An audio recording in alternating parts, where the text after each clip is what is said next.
ګرانو هیوادوالو، سلامونه او نیکې هیلې مې ومنئ. خدای دې وکړي جوړ او روغ اوسئ. دا د یو ځل بیا تاسو ته بله ویډیو وړاندې کومه او دا مې درېیمه ویډیو ده چې په یو مهمه موضوع دا ځل تاسو سره معلومات شریکوم. دا موضوع په امریکې کې د قانون حاکمیت دی یا په امریکې کې د قوانینو شتون، د قوانینو تطبیق او قوانینو ته احترام په د ټولو مسایلو باندې خبرې کوو او په دې هم خبرې کوو چې کوم مهم قوانین دي چې تاسې باید پرې خبر اوسئ. تاسې ښه پوهیږئ په هر هیواد کې چې خلک ژوند کوي باید له هغه هیواد له قوانینو ځان خبر کړي، په قوانینو ښه پوه سي تر هغو په ژوند کې ورته ستونزې او مشکلات پیدا نه سي.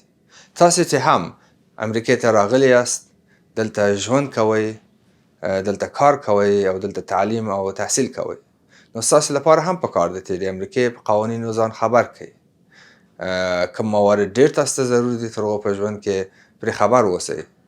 هر اشتباه شاید سبب سي تاسې له لویو ستونزو سره مخامخ سئ. دا د قوانینو موضوع ده. قوانین په امریکې کې ډېر جدي دي او که چیرې سرغړونه ځینې وسي خلک له ستونزو او مشکلاتو سره مخامخ کېږي. امریکې کې هر شي لپاره قوانین شته. که د ترافیکو د څراغ نه یې پیل کړو یا د په کورنۍ کې له ماشومانو سره څنګه موږ برخورد کوو، رویه کوو، څنګه په کورنۍ کې د نورو غړو سره د کورنۍ څنګه موږ ژوند مخ ته وړو، د همسایه سره څنګه خپل معاشرت کوو او ژوند کوو، په کار کې کوم مسایل مهم دي موږ ته او د ژوند په نورو چارو کې. امریکې کې د هر شي لپاره قانون شته او دا قوانین په ډېر جدي توګه د دوی د تنفیذ قواو لخوا تطبیقیږي او په ټولو باندې یو رقم تطبیقیږي. یو شی ته ډېر مهم دی تاسې پوه سئ، امریکې کې تاسې متوجه سوي یاستئ ټول امریکایان د قانون مقابل کې یو رقم دي. حتی هغه نوي مهاجرین لکه موږ تاسې ته دلته راستنه سوي یو هم پر موږ باندې قانون یو رقم تطبیقیږي. امتیازات مو یو رقم دي او قانون هم پر موږ یو رقم تطبیقیږي. ګورئ یو امریکایی هم زی د موټر چلولو اجازه اخلي، اجازه لیک یا لیسانس اخلي. هماغه شکل چې تاسې هغه لیسانس اخلي امریکایی هم په همده شکل اخلي، نو هیڅ نوع فرق ستاسې او د امریکایی ترمنځ نه لیدل کیږي. کار په هماغه حق چې تاسې لرئ تر هغو کار وکئ او معاش واخلئ او مقابل کې نور امتیازات واخلئ. امریکا هم هماسې حق لري، تحصیل هم همداسې. نو کله چې حقوق مو سره مساوي دي نو قانون هم په ټولو یو رقم تطبیقیږي. هغه شیان چې زموږ لپاره ډېر مهم دي په دې ویډیو کې تاسو ته غواړم پرې خبرې وکړم. دا ویډیو د ټولو قوانینو لست نه تشریح کوي، فقط هغه مهم قوانین چې ستاسو لپاره اړین دي او تاسې باید پرې پوه سئ، پر هغه باندې دلته خبرې کوو. یو شی باید پوه سئ چې دلته تاسې مهاجر یاست تر هغو چې د دې هېواد تابعیت واخلئ. نو هر کوچنی جرم، هر کوچنی د قانون ماتونې عمل یا د قانون د پښو لاندې کولو عمل کیدای سي تاسو ته ډېر تاوان در ورسي. یا په ساده الفاظ ووایم کیدای سي تاسې ډیپورت یا اخراج کړي له مملکت نه، تاسې د مملکته ووځئ او دوی تاسو ته ووایي نور زموږ په مملکت کې مه اوسېږئ. کوشش وکئ داسې کارونه ونه کړئ چې تاسې په دغه په خاطر پولیس تاسو ته راسي، تاسې دستګیره کړي او تاسې بندي کړي. هر ځل چې تاسې بندي کېږئ ستاسې کیس ته او ستاسې د مهاجرت حالت ته ډېر تاوان رسي او تاسې د اجباري ویستلو له دې هېواد نه د ویستلو له هغه سره مخامخ کېږئ له عمل سره. نو کوشش وکئ چې جرم ونه کړئ، قانون مات نه کړئ او قانون ته احترام وکړئ او قانون پر ځان تطبیق کړئ. شاید داسې مسایل او داسې موارد راسي چې مثلا تاسو وایئ زه غیرت مې دا ونه منله، دا ماته د غیرت موضوع وه نو دا کار ما وکړ. ما ته د عزت موضوع وه. زه مجبوره سومه چې جنګ وکمه او دا سړی ووهمه. جنګ په امریکا کې ډېره جدي مسله ده او دوی جدي نیسي. هیڅکله کوشش ونه کوي مسایل د جنګ له لارې حل کړي. نورې لارې شته چې یو مسئلې ته موږ رسیدګي وکړو او حل یې کړو. زموږ په هېواد کې اکثرا کوشش سوی دی چې د جنګ له لارې مسایل حل سي. نو خلک اکثرا په همداسې یو مفکورې باندې روزل سوي دي. ولې د قانون تطبیق ډېر ضعیفه وه او د قانون نهادونه هم مفسده ونه غوښتل قانون تطبیق کړي. په دې هېواد کې موږ ستاسو ژوند کوو، قانون تطبیقیږي، نو د جنګ فکر له ذهنه وباسئ. کوشش وکړئ د سولې له طریقه نور طریقې شته چې د هغه لخوا تاسې خپلې ستونزې حل کړئ. هېڅکله د جنګ فکر مه کوئ. نه خپل منځ کې جنګ وکئ او نه له امریکایانو سره. څو مشکلات تاسو پیدا کېږي. که چېرې بعضې مواردو کې تاسې ووینئ چې امریکا تاسو سره غواړي جنګ وکړي، تاسې تحریکي تر هغو جنګ ورسره وکړئ. کوشش مه کوئ جنګ وکړئ. ولې؟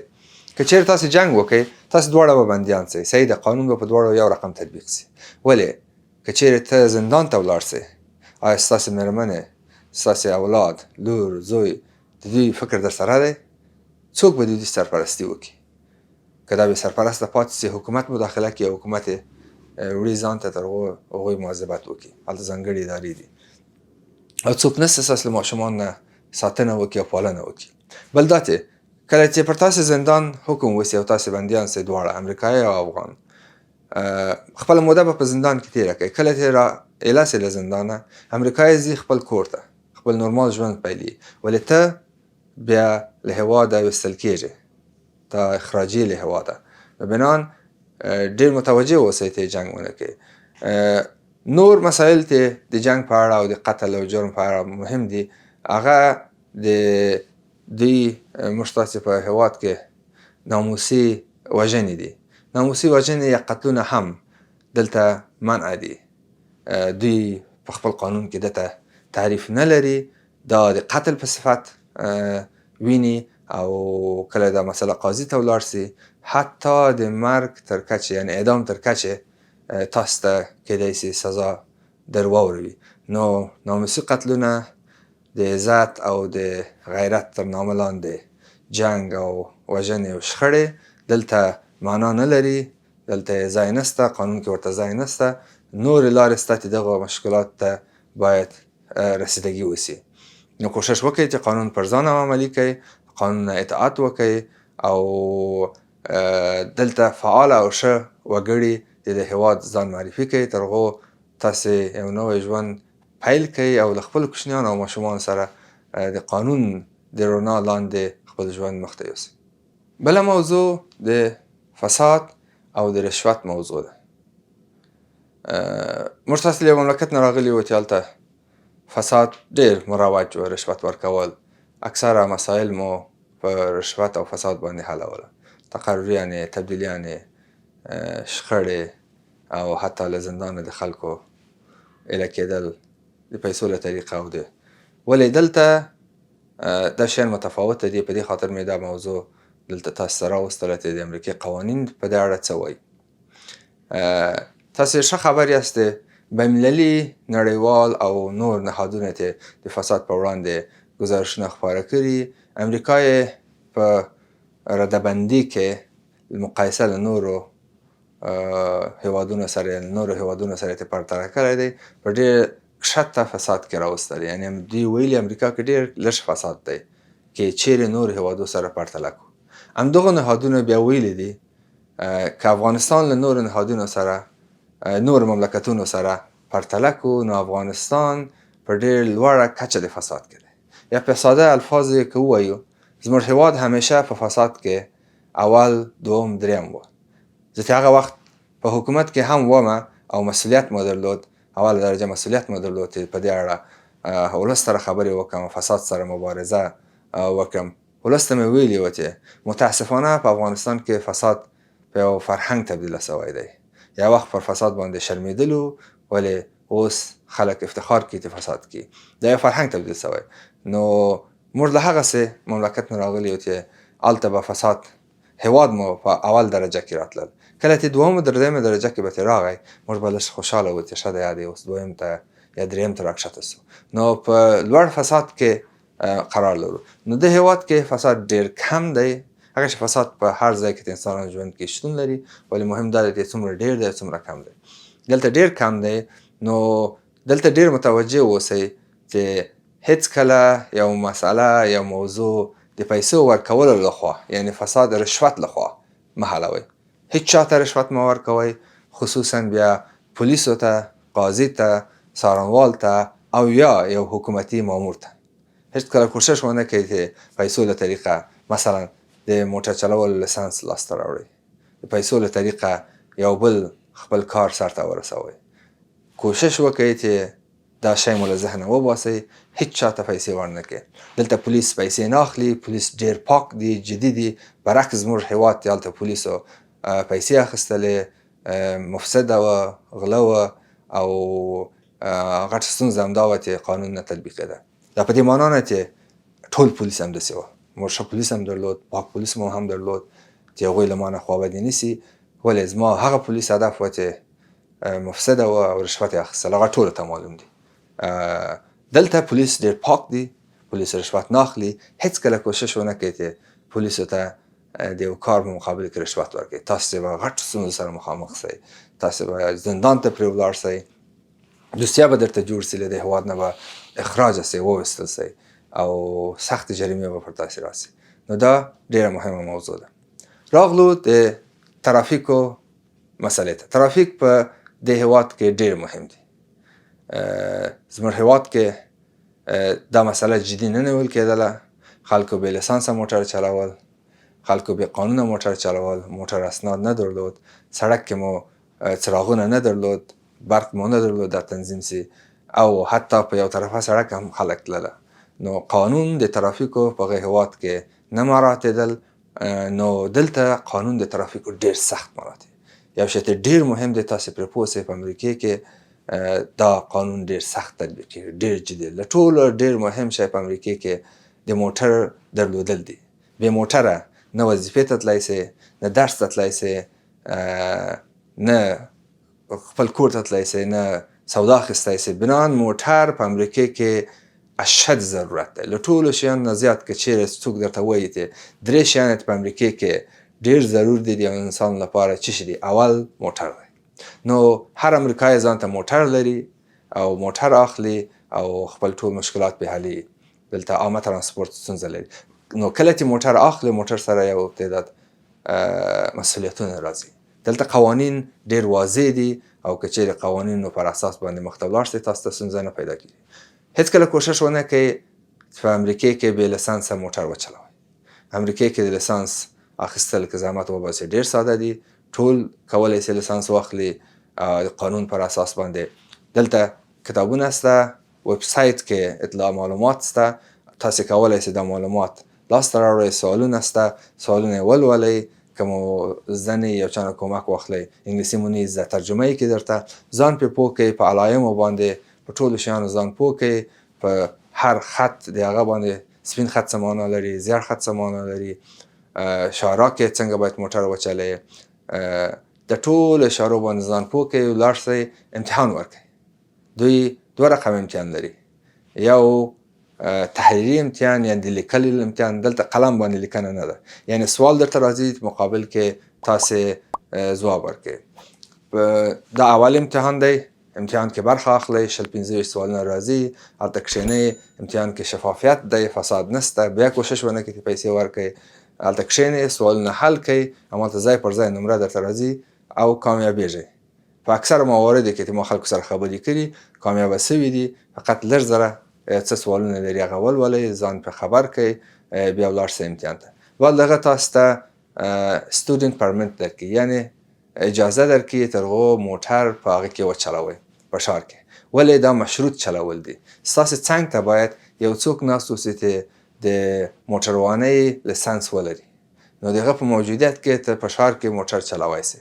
تر هغو د ښار له سیستم سره، ښاري سیستم سره بلد سئ، له اشارو سره بلد سئ. دوی سټاپ ساین ورته وایي، هغه ځای کې د موټر درېږي. موږ تاسو په هېواد کې سټاپ ساین نه و، یعنې هغه سره القات یې درته وایي دلته موټر ودروه، هغه باندې بلدېږي څنګه باید موټر وچلوې، څنګه له یوه خط نه بل خط ته ولاړ سې. او کله چې مکتب مسله مطرح کېږي هغه ځای کې چې مکتب دی هغه سیمې کې هلته موټر باید ډېر آهسته وچلول سي. دا شی زموږ په هېواد کې دومره ډېر نه مراعاتېدل. دویم چې کله د موټر د دوی بس ورته وایي، دا د مکتب بس یا د مکتب موټر ستا مخ ته ودرېږي، دا ډېره مهمه ده چې که خط کې که دې خط کې ټول موټر باید له یو فاصلې سره یو فاصله باید ولري، له هغه نه له موټر د مکتب نه ودرېږي، ټول باید ودرېږي. نو دا قانون دی، دا باید مراعات سي. تر هغه وخته چې ټول ماشومان له موټر نه راکښته سي، بیا موټر خپل هغه یو علامه ده د درېدو هغه وتړي، بیا موټر حرکت وکړي. تر هغه وخته هیڅوک نشي تللی. نو دغو شیانو سره ځان بلدي. بل هغه بیا کله یو میاشت وخت نیسي، کله یو نیم میاشت، ته ځې او عملي امتحان ورکوې. عملي امتحان دا دی چې ستا څنګ ته یو ترافیکو مامور کښېني، ته موټر چلې، هغه درته ګوري څنګه یې چلې، هغه درته وایي داسې ولاړ شه، هغسې ولاړ شه، راسته لاسته، چپه لاسته، بریک که، مخامخ ګوري چې څنګه آیا ته په موټر چلولو بلد یې، اشارو باندې بلد یې، هغه ځایونه کې چې ډېر مهم دي بلد یې. دوی د څو مواردو کې هېڅ مراعات نه کوي. کله چې سټاپ ساین وسي باید موټر دې ودرې مکملا، که دې ونه درول پر تا سره مراعات نه کوي.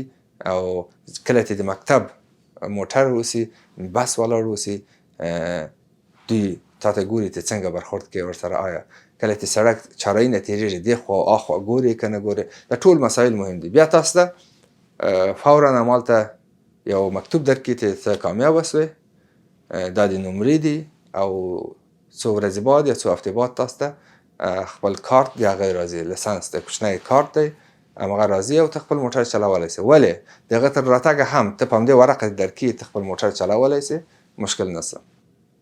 موټر باید رانیسې. د موټر رانیول د قانون پر اساس دی. کله چې موټر رانیسې څو شیان ورسره ضرور دي. پلیټ ورسره اخلې، پلیټ ستا پلیټ دی، تر هغو چې ته ژوندی یې همغه پلیټ در سره یې، ستا په نامه ثبت دی. پلیټ هر کال نوی کېږي او فقط پیسې درڅخه اخلي د تمدید په خاطر، او بس نور کوم تغییرات په پلیټ کې نه راځي. بیمه ډېره مهمه ده. د موټر لپاره باید بیمه واخلې، او بیمه هر میاشت کې ورکړې، هر 6 میاشتې ورکړې، هغه ستا خپل کار دی. د هر موټر بیمه فرق کوي.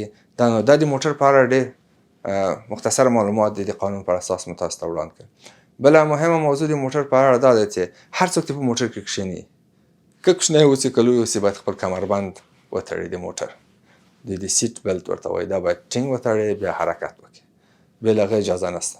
ماشومان چې یو معین سن لري، هغه لپاره مثلا 7 یا 8 یا 10 کښته ماشومان ټول باید ځان ته یو بله کوچنۍ چوکۍ ولري. د دې د ماشومانو چوکۍ ورته وایي. دا خرڅېږي هر دوکان کې، دا رانیسئ، په موټر کې در سره واوسي. که چېرې ماشومان لرئ، ماشوم مو په غېږ کې مه نیسئ، کړکۍ مه کښته کوئ چې ماشوم مو سر له کړکۍ وباسي. ماشوم مو باید څنګ ته اوسي، ټینګ باید هغه کمربند باندې تړلی اوسي، او تاسې حرکت وکړئ. دا ډېره مهمه موضوع. کله چې د پولیسو موټر خپل شاته ووینئ او د څراغونه بلبل کې او چالانسي اوسي او ستاسو خواته را روان اوسي، نو موټر مو آسته کړئ، راسته خواته کوشش وکړئ چې ودروئ. که چېرې پولیس ستاسو سره کار وراځي، شاته مو دري. که کار نه وله ستاسې له بغله تېرېږي، که کار ونه ستا شاته دري، څو دقیقې ولاړي، ستا د موټر معلومات ټول ګوري، په پلیټ کې دي. ستاسو امریکا کې 2 پلیټه نشته، یو پلیټ درکړي، او هغه هم په شا کې باندې. نو هغه ستاسو ټول معلومات کله چې پلیټ ته پولیس وګوري، ټول معلومات همالته شته. څوک یې، له کوم ځای راغلی، جرم دې کړی که نه دی، تحصیل دې څومره دی، چیرې ژوند کوې، څومره ماشومان لرې، چیرې کار کوې، عاید دې څومره دی، او دا ټول مسایل دلته راځي. هغه ورځ نه چې امریکې ته راغلی، بیا پولیس راکښته کېږي، بیا تاسو سره خبرې کوي. نو کوشش وکړئ چې تاسو سره ټول اسناد اوسي، هغه اسناد ور شریک کړئ. ډېر مهم اسناد چې پولیس له تاسو غواړي، څو محدود اسناد دي. یو، تاسو نه د ډریورۍ لایسنس غواړي، او بل له تاسو نه د بیمې کارت غواړي، چې بیمه مو کړې موټر که نه، او دا مسایل باید ورکړئ، ورسره ډېر ښه برخورد وکړئ.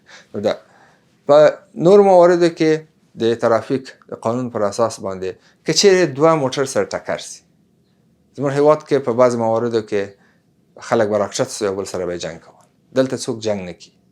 اول کار که چیرې موټر مو خدای نخواسته ټکر سه، که ملامت وي که نه ملامت نه وي، که بل څوک ملامت وه، دواړه موټروانان راکښته کیږي، په ډېر ښه برخورد یو بل سره کوي، خپل معلومات یو بل سره شریکي. هغه معلومات څه دي؟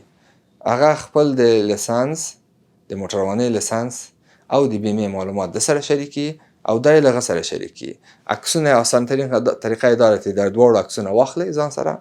نو بیا دوم کار چې کوئ، پولیسو ته زنګ ووایئ، 911 هغه ته زنګ ووایئ، پولیس ته جریان ووایئ، تر هغو پولیس راسي تاسو سره کومک وکړي. که چیرې څوک زخمي سوی، پولیس ته ووایاست چې موږ یو زخمي لرو، تر هغو پولیس امبولانس راوړي او تاسو سره کومک وکړي. ځای نه شور مه خورئ تر هغو تاسو ته پولیس ونه وایي او بل هغه بیا حرکت وکړي. نو دا هغه مسایل دي چې د پولیسو د قوانینو په اړه یا د ترافیکو پولیسو قوانینو په اړه تاسو ته مې بیان کړه. دا په نظر کې ونیسئ.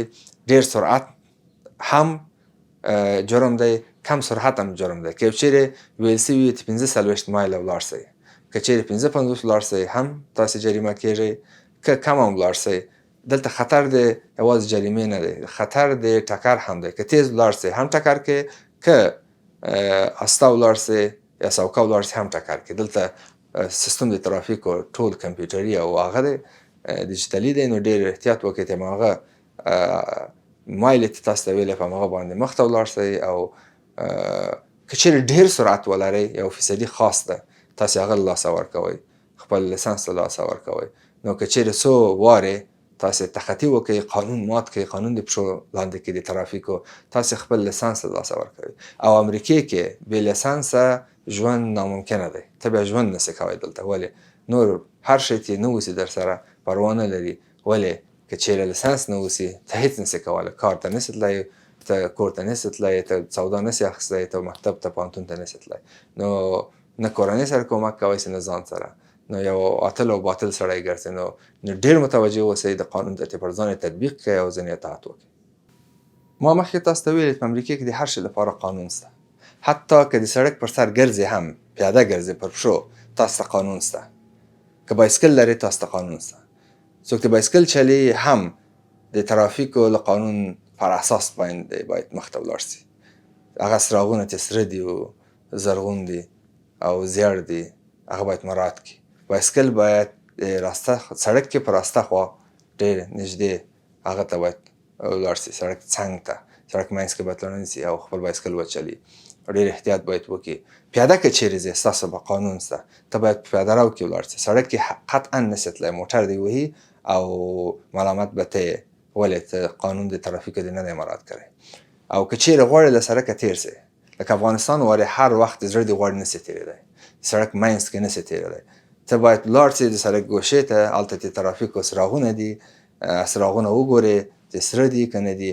بیا هلته یو کوچنۍ تکمه ده، یو ځای دی چې هغه کښېکاږئ چې غواړمه زه پیاده ولاړ سم. هغه بیا درته وایي چې صبر وکړه، درته وایي ویټ، همدا کلمه درته وایي. کله درته وایي ویټ نو منتظره اوسئ، صبر وکئ او مخامخ ګورئ چې ستاسې مخامخ یو اشاره روښانه کېږي چې سپینه اشاره ده، یو سړی دی ګرځي داسې عکس دی.